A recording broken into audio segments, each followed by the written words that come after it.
The reason that I was drawn into this field more than 3 decades ago was really the opportunity to see people's lives completely transformed. And it really all comes down to one single decision made by one person. And there's nothing else like it in healthcare, where one person, one donor, one family can make a decision, yes, to give the gift of life to others. And that then decision has a ripple effect far into the future. It's one of those where the tremendous loss of one actually leads immediately to great hope and transformation for the recipient of the transplant. And it allows the ripple effect of how that recipient can now actively engage and change the lives of all those around them. It's easy to look at the macro effect, but it's the individual stories that really speak to me. My name is Jason Millay. I'm Sarah Harper. My name is Matt Castle. My name is Gina Miller. I am a recipient of 2 corneal transplants. My son Eddie received a heart transplant when he was 3. I'm a heart transplant recipient. My fiance, Trooper Tony Radulescu of the Washington State Patrol, was a cornea and tissue donor. I had an eye disease called keratoconus. I was seeing like a Picasso painting or a kaleidoscope kind of thing all the time. I always liked to play basketball and soccer and sports and watch TV and movies and read books, and those kind of things became really difficult. I was left constantly in pain and I would have to miss work a lot of the time. By the time I had the surgery, I was legally blind. As a baby, Eddie was never really very healthy. He didn't eat much, he was sick a lot. One night in January, my oldest son Isaac said, "There's something wrong with Eddie," and he pointed over across the kitchen and Eddie was just lying there. The second they got a look at his heart, they knew that he needed a new one. He actually had a genetic mutation, and by the time he was 3, his heart was so stiff that it wasn't pumping anymore.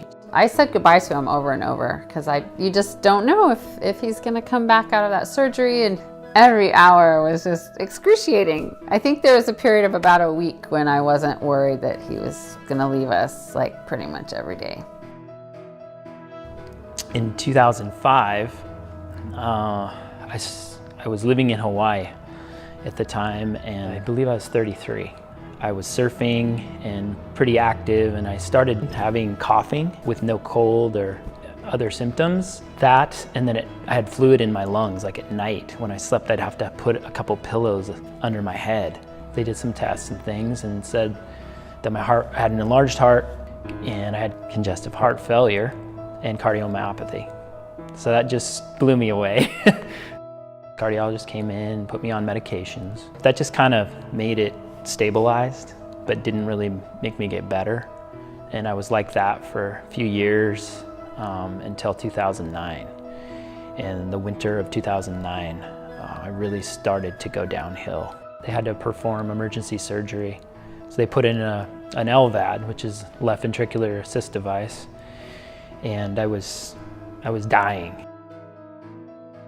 Well, first and foremost, family was most important to him. So, he loved his son very much.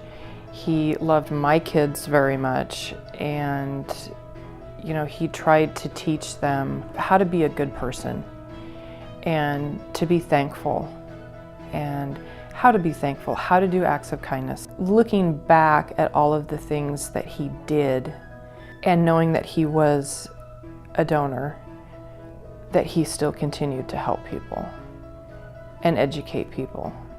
I'm educating people because of him. I've been to a couple medical seminars to share Tony's story and to talk about donation to the nurses and the doctors. For me, I like sharing Tony's story.